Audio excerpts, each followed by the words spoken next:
बढ़िया।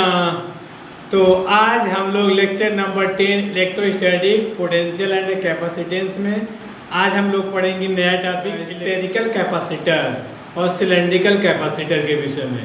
इसके पहले हमने बताया था स्फेरिकल सिलेंडर के लिए इलेक्ट्रिक फील्ड निकालना, लेकिन इसके प्रीवियस चैप्टर में, लेकिन यहाँ पर कैपेसिटर उसका कैसे फाइंड आउट करेंगे। तो आइए चलते हैं, शुरू करते हैं। इसको पढ़ने के लिए स्फेरिकल कैपेसिटर को पढ़ने के लिए आपको इलेक्ट्रोस्टैटिक्स का नॉलेज रहना चाहिए, जिससे इलेक्ट्रिक फील्ड, गॉस लॉ, उसका एप्लीकेशन, ये प्रीवियस नॉलेज आपको रहना चाहिए, तभी आपको ये कंसेप्ट अच्छा ज़्यादा से समझ में आएगा। तो आज हम लोग पढ़ेंगे स्फेरिकल कैपेसिटर। तो आइए शुरू करते हैं स्फेरिकल कैपेसिटर। तो शुरू करने से पहले आप कापी और पेन उठाइएगा और मेरे साथ नोट्स बनाना स्टार्ट करिए। तो आइए शुरू करते हैं। Spherical capacitor.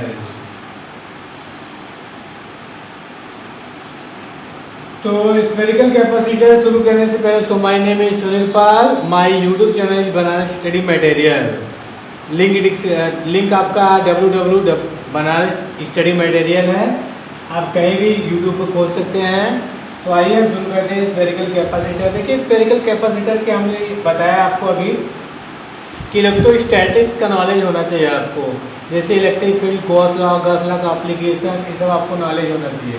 तो इसके लिए क्या करते हैं, स्फेरिकल कैपेसिटर के लिए दो स्फीयर कंसीडर करते हैं।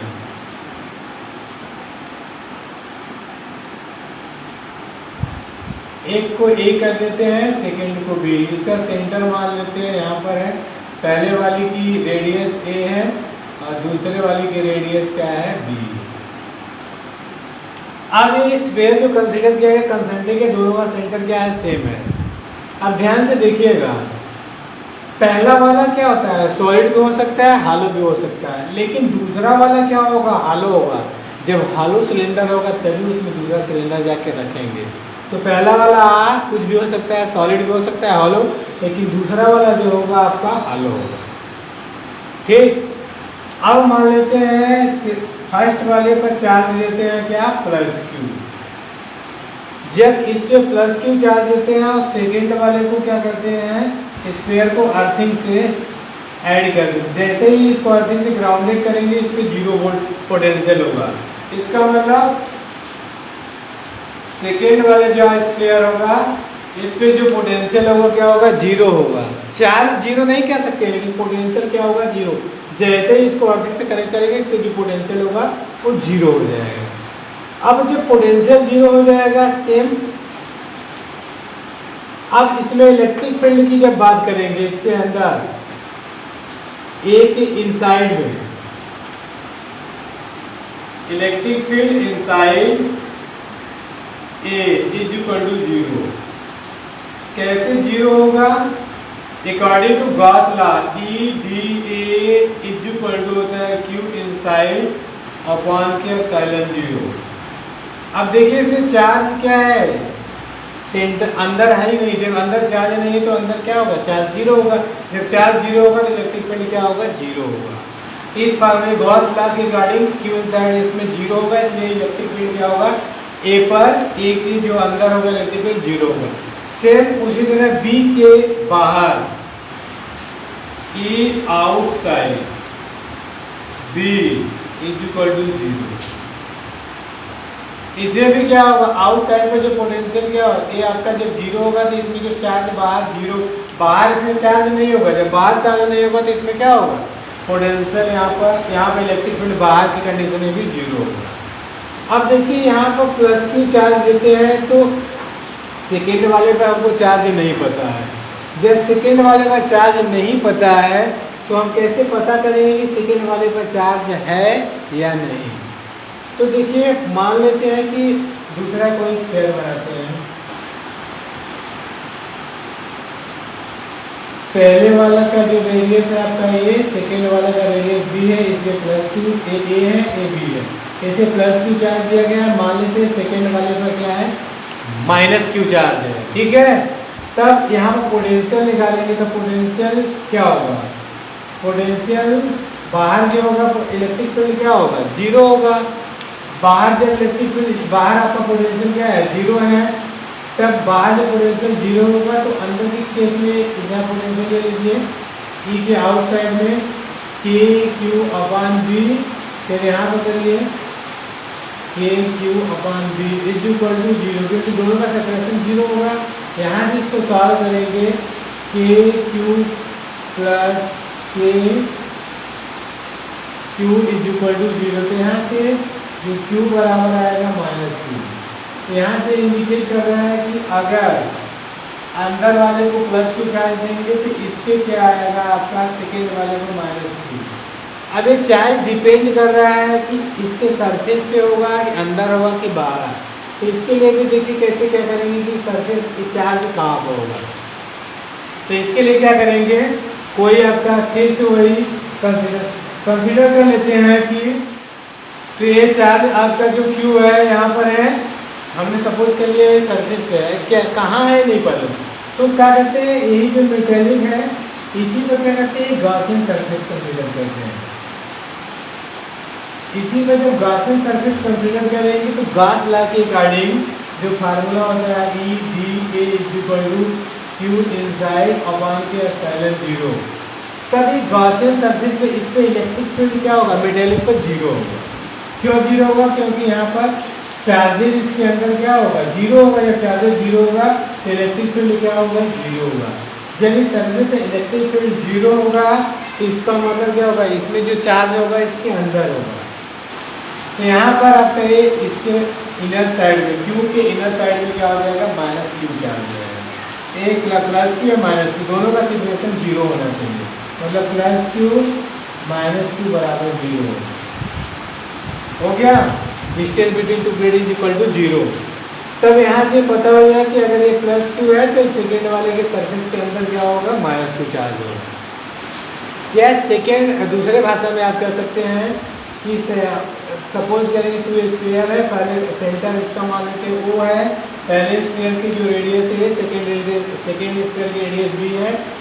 जब फर्स्ट स्फीयर के सरफेस +q चार्ज होते हैं तो इंडक्शन के कारण जो स्पेस सेकेंड होता है इसके बीच इनसाइड फिर क्या होता है -q चार्ज जनरेट हो जाता है, तब ये हो जाएगा +q -q। बस इस तरह से ये आपको याद करने की जरूरत नहीं होगा। मतलब पहले इसके +q चार्ज देंगे सरफेस पे, इंडक्शन के कारण जो यही +q चार्ज सेकेंड प्लेट के इनसाइड पे क्या हो जाएगा -q चार्ज में जनरेट हो जाएगा। तब यहाँ पर इलेक्ट्रिक फील्ड इसमें तो होगा नहीं, यहाँ पर 0 है, इसके सरफेस के बाहर 0 है, इलेक्ट्रिक फील्ड आपका क्या होगा यहाँ पर होगा, यही दोनों स्फीयर के बीच में होगा। यहाँ से पता होगा कि हमको इलेक्ट्रिक फील्ड क्या होगा दोनों स्फीयर के बीच में होगा। लिखना चाहेंगे तो लिख सकते हैं electric field is only between electric field is only between two sphere bounded, दोनों स्फीयर के बीच में जो बाउंडेड है वही पे इलेक्ट्रिक फील्ड आपका एग्जिस्ट होगा। जनरल पैरेलल प्लेट को लेते थे A+, दोनों प्लेटों के बीच में जो इलेक्ट्रिक फील्ड होता है बीच में ही होता था ना, तो उसी तरह यहाँ पर जो इलेक्ट्रिक फील्ड होगा दोनों के बीच में एग्जिस्ट करेगा। तब यहाँ से हम क्या निकालेंगे कैपेसिटेंस की वैल्यू। इतना वीडियो को पास करके नोट करिए, इसके बाद बता रहे हैं। देखिए कैपेसिटेंस के लिए फार्मूला होता है C बराबर Q/ΔV। Q आपका चार्ज है, डेल्टा भी क्या पोटेंशियल डिफरेंस, दोनों प्लेटों के बीच पोटेंशियल डिफरेंस। तो यहाँ से C इक्वल हो जाएगा Q/VA - VB, जो पोटेंशियल डिफरेंस होगा यही होगा VA - VB। अब क्या कहते हैं पोटेंशियल B पर, तो क्या है पोटेंशियल B पर 0 है, VA पर निकाल लेते हैं, पोटेंशियल निकाल लीजिए। देखिए यहाँ पर क्या है KQ/A की सरफेस पे, फिर सेकेंड वाले का माइनस चार्ज ये हो जाएगा KQ/B। तो इसका मतलब पोटेंशियल जो हो जाएगा A का जो पोटेंशियल हो जाएगा VA बराबर Q A upon A minus Q B के क्यू अपान बी। उसकी वैल्यू यहाँ पर पुट कर दीजिए। ये हो जाएगा क्यू अपान के वी ए। तब यहाँ से C इज इक्वल टू हो जाएगा क्यू अपान के वी ए का मान रख दीजिए, दिख रहा है ना, के क्यू अपान ए माइनस के क्यू अपान बी, दिख रहा है ना। देखिए के क्यू कॉमन लेंगे तो यहाँ से C इज इक्वल टू हो जाएगा आपका Q अपान के क्यू कॉमन हो जाएगा, अंदर ब्रैकेट में हो जाएगा 1 माइनस ए 1 माइनस बी।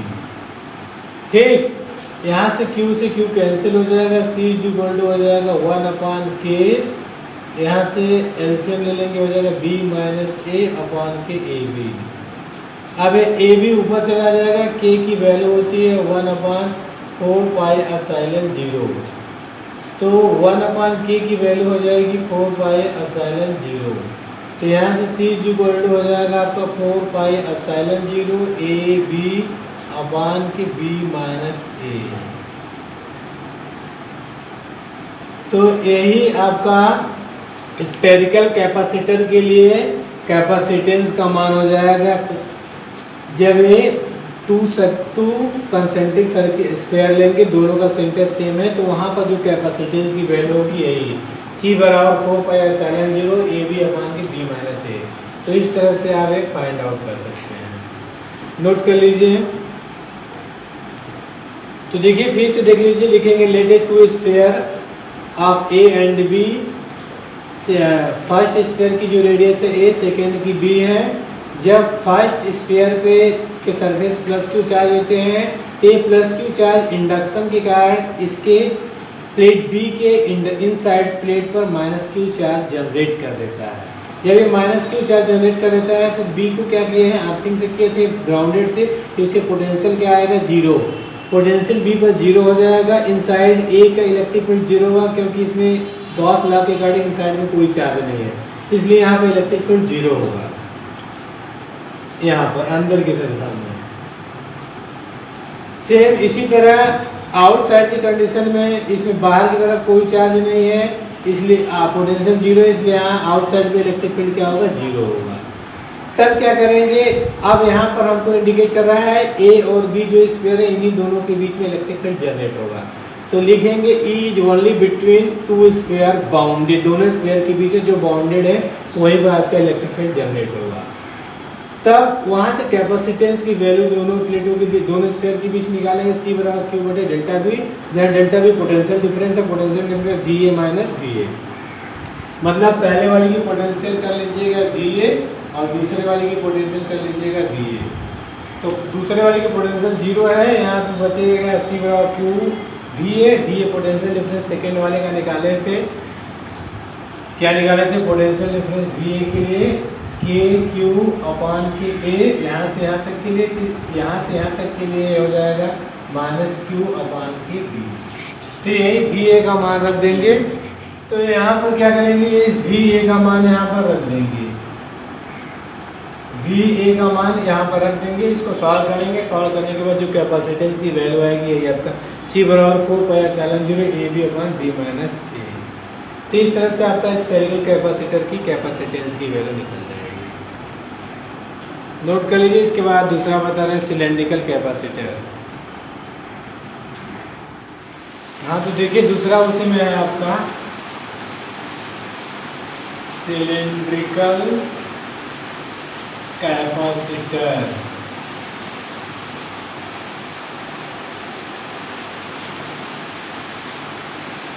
देखिए सिलेंड्रिकल कैपेसिटर में क्या करते हैं, सिलेंडर सपोज करेंगे, वहाँ पे स्फीयर कंसीडर किए थे, यहाँ पर सिलेंडर सपोज करेंगे। सपोज कर लीजिए ये जो सिलेंडर कंसीडर किया गया इनफाइनाइट लेंथ, इसका लेंथ जो है इनफाइनाइट है, ठीक है। अब क्या करते हैं, सिलेंडर कंसीडर कर लेते हैं।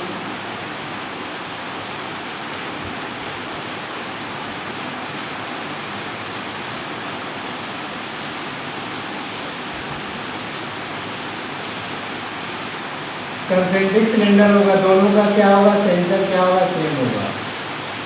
तो क्या करते हैं, इसमें इसकी जो रेडियस ए है, इसकी रेडियस क्या मान लेते हैं बी। ए आपका ए है, ए आपका बी है। सेम उसी तरह इसको भी क्या कर देते हैं, ग्राउंडेड कर देते हैं। ए अर्थिंग है, जैसे ही अर्थिंग इसको ग्राउंडेड करेंगे, इसमें जो पोटेंशियल होगा क्या होगा, 0 वोल्ट होगा।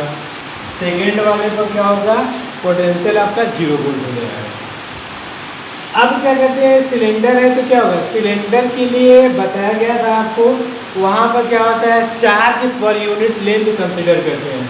अगर इसके सरफेस पर प्लस, इसके सरफेस पर अगर प्लस लैम्डा चार्ज देंगे तो इसके जो सेकेंड वाले पर आएगा माइनस लैम्डा आएगा। वहाँ पर प्लस क्यों देते थे पहले वाले पर, तो माइनस क्यों जाता था, यहाँ पर क्या देंगे प्लस लैम्डा।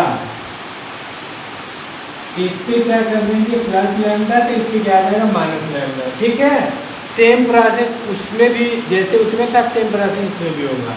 जो लैम्डा होगा इसमें, लैम्डा इज इक्वल टू होगा आपका चार्ज पर यूनिट लेंथ होगा, LENGT। तो लैम्डा इज इक्वल टू हो जाएगा Q अपॉन L, यहाँ से Q की वैल्यू हो जाएगी लैम्डा L। ठीक है, ये चार्ज हो जाएगा लैम्डा L।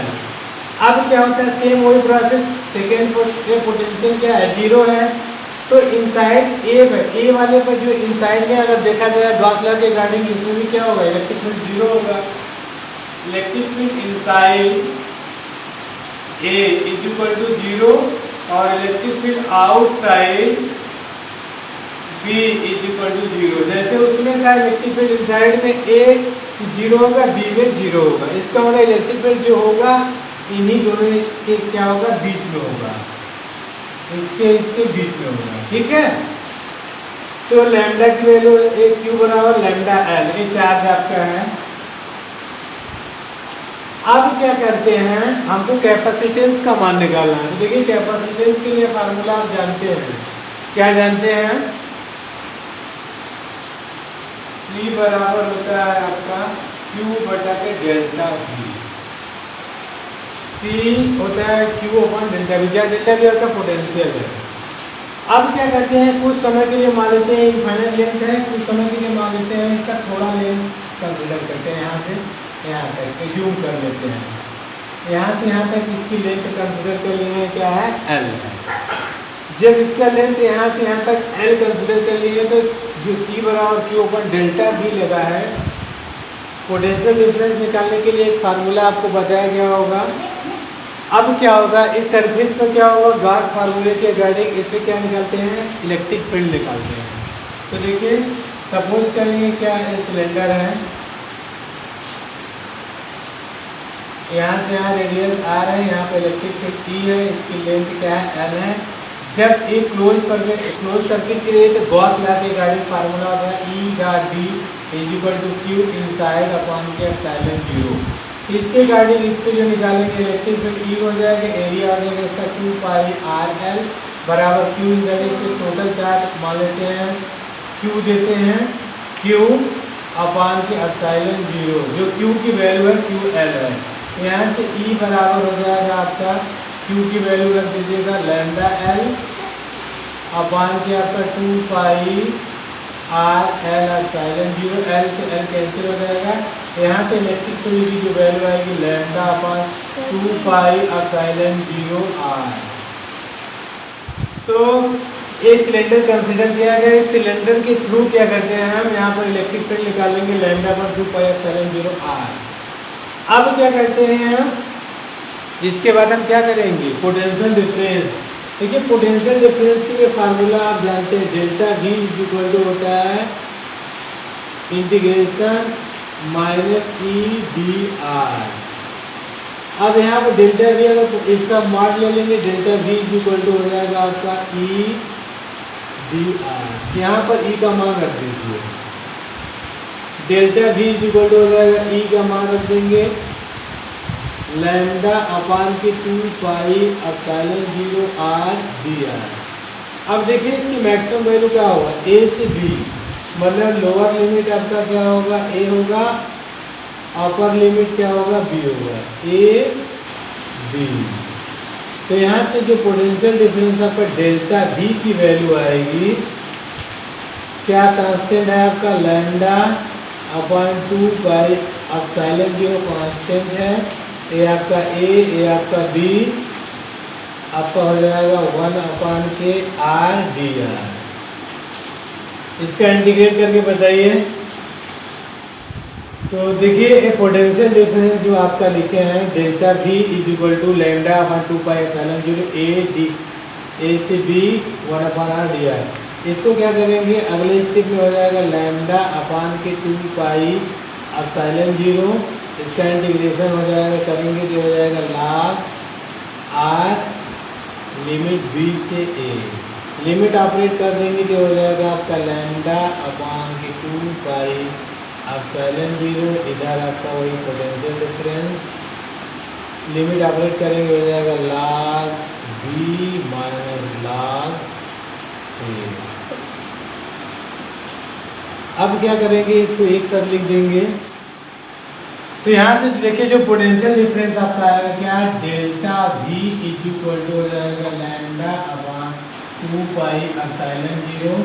लिमिट जो आप देखिए हो जाएगा log EB upon E।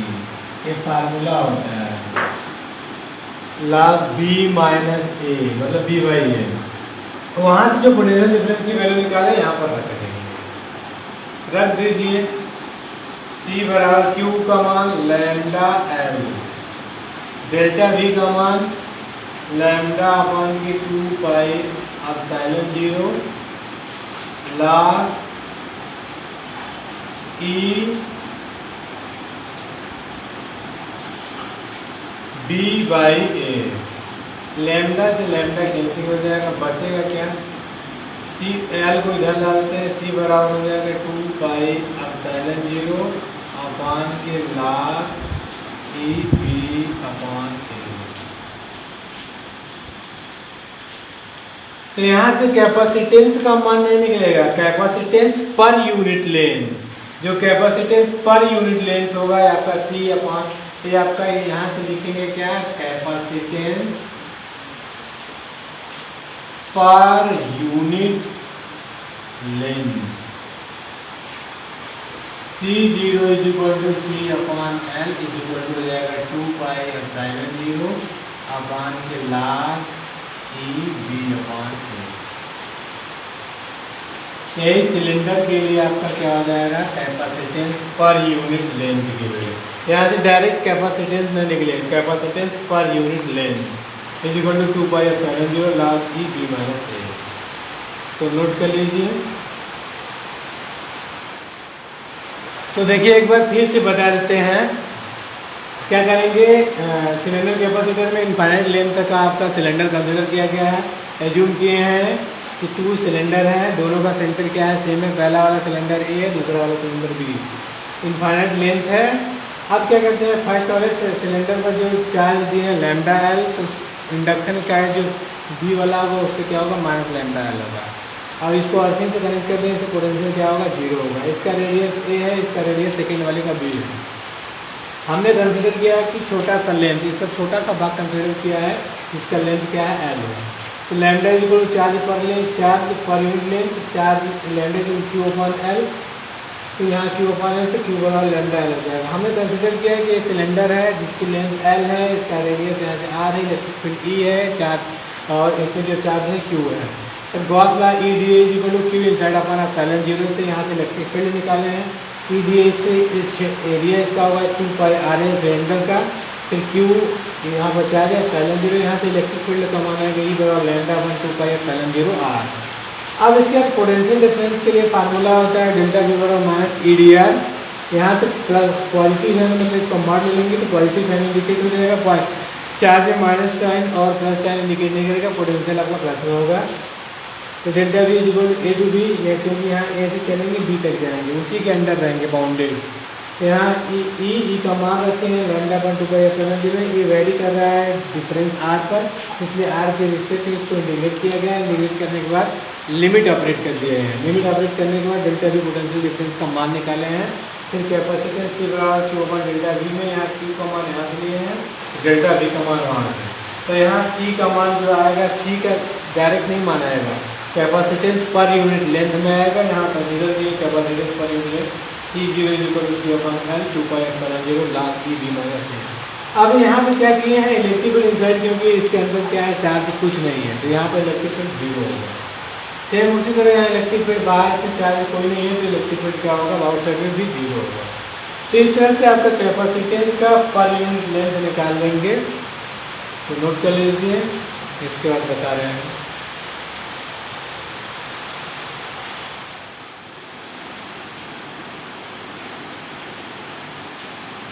Note हो गया? तो आज के लिए बस इतना ही, आज का लेक्चर इसी को क्लोज करते हैं। अगला टॉपिक जो बताएंगे अगले क्लास में हम लोग पढ़ेंगे charging of a capacitor, discharging of a capacitor. मतलब चार्जिंग मतलब ग्रोथ करेगा करंट, डिस्चार्जिंग मतलब करंट क्या करेगा, डीटी करेगा। तो नेक्स्ट क्लास में हम डालेंगे। आज के लिए बस इतना ही, तो पढ़ाई करते रहिए। All the very best. Thanks for everyone watching the video. जय हिंद।